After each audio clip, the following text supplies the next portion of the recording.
Mark, it maybe wasn't the prettiest way to score goals, but you guys are able to get the win against North Carolina. How big of a win is this for you guys?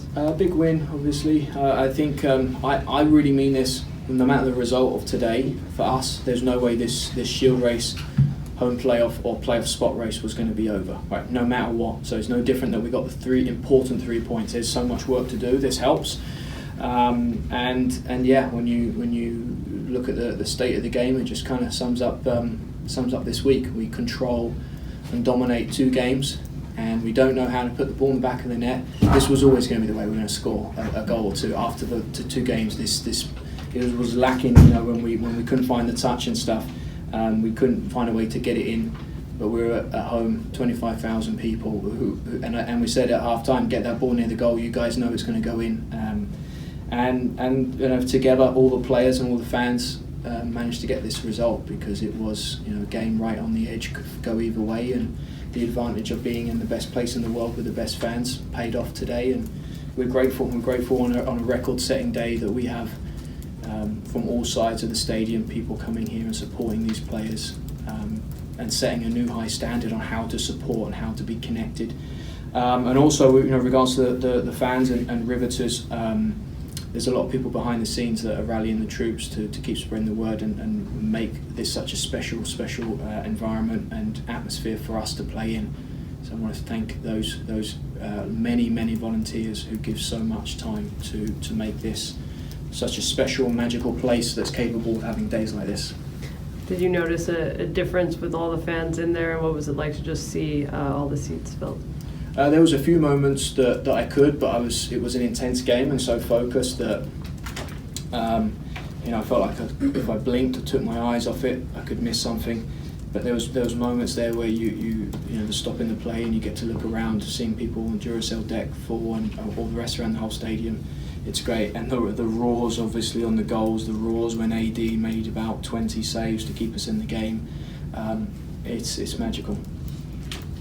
Can you expand on that a little bit? AD obviously had a huge game today, and she hasn't had an opportunity to make a ton of big saves like that in a while. Can you just talk about her performance today? It's nice to say we got the result, so I can say this. Obviously, we don't want to face that type of pressure. You're always going to face pressure with North Carolina. They're going to face pressure with us. But you just want to try to make it the chance. If they're going to get chances, make it the chances that you want to deal with, and not the ones they want to create. And we did a bit of both today. I think it's been tough for AD in the sense of she's come back in. She was at Houston first game back in Utah.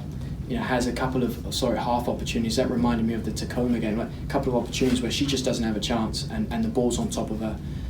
Houston, nothing to do, and then Tacoma, where it has one thing almost to do, and the girl mishits it and it goes through her legs.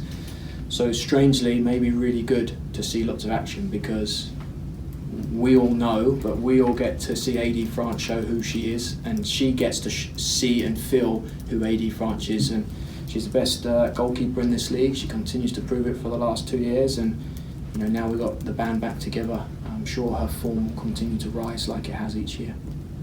And then can you talk about the 2 subs you made at halftime, taking Ford and Charlie off? Yeah, there's nothing to do with Caitlin and Simone. It was about getting Midge and Rasso on. We made the changes we made today purely about freshening things up because of the demand of the last 2 games. We emptied the tank in Tacoma, and not just physically but mentally, emotionally, and then you're playing in this high energy, playing at home in front of Courage. It was going to be a demanding game, so we needed to freshen it up, and we knew Midge and Rasso were going to have massive roles to play. Didn't know when, and the time was half time to make sure, tactically we obviously changed a little bit. But even if we don't tactically change, when you see those 2 players coming on and you're the other team, I think it changes you, and then for our teammates to see them 2 coming on. So I feel for obviously Kate and Simone, who worked really hard, and we didn't get into loads of areas there in the first half to give them the looks that they thrive off. But credit to Midge Rasso coming on and giving a bit of spice that we needed and a bit of energy. And then starting Dagny over Siler in the midfield. Yeah, we almost subbed Siler in 3 or 4 times today. We almost subbed her into 3 or 4 different positions. Right, sums her up. We love her on the field. We need her on the field. We went again, one of those players, because there's players that missed out, just to freshen it up, and she was one, the distance that she's covered. She came to tell me how amazing she feels yesterday, and she feels great, and whatever we need, she'll be ready. Same with the rest that rotated out. There's times where we thought Dagny could fade, and then when we were about to do it, actually she kept getting stronger, so we kept her there and got Ellie in for E-ball, who I thought started to fade there near the end. But yeah, Dagny, I think that the other 1% into position is we had to have some more height to deal with set pieces and long throws today, and that one's Gabby's excellent in the air, but 2 feet difference sometimes makes a difference. Mewis, McDonald, and Ursa coming down for set pieces.